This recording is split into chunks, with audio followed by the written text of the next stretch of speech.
Hi students, welcome to MaxWave. അടുത്ത question, if 1 0 of the quadratic polynomial f of x is equal to 4x square minus 8kx plus 8x minus 9 is negative of the other, then find the zeros of kx square plus 3kx plus 2 എന്നാണ്. അപ്പോൾ എന്താ നമുക്ക് വേണ്ട? ആദ്യം നമ്മൾ p of x അല്ല f of x തന്നിട്ടുണ്ട്. f of x is equal to 4x square minus 8kx plus 8x minus 9 എന്ന് എഴുതുക. ഇതിനകത്ത് എക്സ് രണ്ടെണ്ണം ഉണ്ട്. സോ നമ്മൾ അവരെ രണ്ടുപേരെയും ഗ്രൂപ്പ് ചെയ്യുക. That is equal to 4x square minus 8kx minus 8x എന്നാവും. മൈനസ് 9 എന്ന് കിട്ടും. അപ്പം ഇത് മൾട്ടിപ്ലൈ ചെയ്യുമ്പോൾ മൈനസ് 8kx ഇത് രണ്ട് മൈനസ് ആകുമ്പോൾ പ്ലസ് 8x എന്നാവും. അപ്പോൾ ഈ രീതി ഇതെടുത്തിട്ട് ഇനി അടുത്ത സ്റ്റെപ്പിൽ 4x square minus X into 8k minus 8 is minus 9 എന്ന് കിട്ടി. ഇനി നമുക്കറിയാം ഇതിനകത്ത് എ എന്ന് പറയുന്നത് വലിയ ക്വസ്റ്റ്യൻ ആയതുകൊണ്ട് എ ഈസ് ഈക്വൽ ടു 4 ആണ്.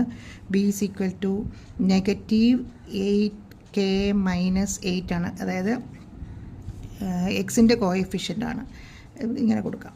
C is equal to negative 9 എന്ന് കിട്ടും. ഇനി നമുക്ക് ആൽഫ പ്ലസ് ബീറ്റ ഒരെണ്ണം നെഗറ്റീവ് ഓഫ് ദ അതർ എന്നാണ് പറയുന്നത്. ഒരു സീറോ മറ്റേതിൻ്റെ നെഗറ്റീവ് ആണെന്ന്. അപ്പം സീറോസ് നമുക്കറിയാം. ഒരു let the zeros B alpha and negative alpha. ഒരെണ്ണം പോസിറ്റീവും ഒന്നും അതിൻ്റെ തന്നെ അങ്ങനത്തെ ക്വസ്റ്റ്യൻ വന്നാൽ രണ്ടും ഒരേ സീറോസിൻ്റെ വാല്യൂ വെച്ചേ എടുക്കാവുള്ളൂ. അപ്പോൾ എന്ത് ചെയ്യണം? Alpha plus negative alpha is equal to alpha plus beta negative b by a ആണ്. അപ്പോൾ negative b by a that is equal to എത്രയാണ്? Negative b by a 8k minus 8/4.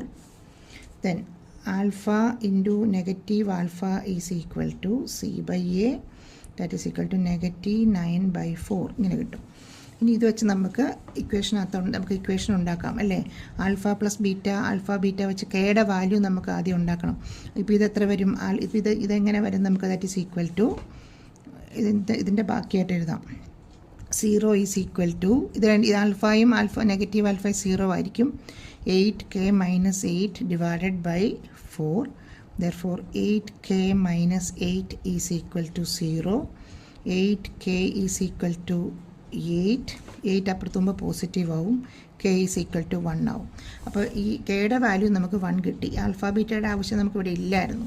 ഇനി എന്താണ്? നമുക്ക് വേറൊരു കോഡിൽ ഒരു ഇത് പോളിനോമിയൽ തന്നിട്ടുണ്ട് അല്ലേ? വേറൊരു പോളിനോമിയൽ തന്നിട്ടുണ്ട്. ഏത് പോളിനോമിയലാണ്? ഇത് തന്നിട്ടുണ്ട്. ഇതിനകത്തേക്ക് ഇതിൻ്റെ സീറോസ് കണ്ടുപിടിക്കാനാണ് പറഞ്ഞേക്കണേ. അപ്പം എങ്ങനെ കണ്ടുപിടിക്കാം? kx square plus 3kx plus 2 എന്നുള്ള പോളിനോമിയലിനകത്ത് കെയുടെ വാല്യൂസ് നമ്മളിവിടെ എന്ത് ചെയ്യണം? കെയുടെ വാല്യൂ നമ്മളിവിടെ ഇട്ട് കൊടുത്ത് പുതിയൊരു പോളിനോമിയൽ ഉണ്ടാക്കണം. That is K is equal to 1 ആകുമ്പോൾ എക്സ് സ്ക്വയർ പ്ലസ് ഇവിടെ 1 വരുമ്പോൾ 3x പ്ലസ് 2 എന്ന് പറഞ്ഞു കൊടുത്ത് ഇതിനകത്ത് സീറോസ് കണ്ടുപിടിക്കുക. സീറോസ് കണ്ടുപിടിക്കുന്നതൊക്കെ നമ്മൾ നേരത്തെ പറഞ്ഞിട്ടുണ്ട്. അപ്പോൾ എങ്ങനെ? സ്പ്ലിറ്റിംഗ് ദ മിഡിൽ ടൈം വെച്ച് ചെയ്യുക. x plus 2 and x plus 1 are the factors.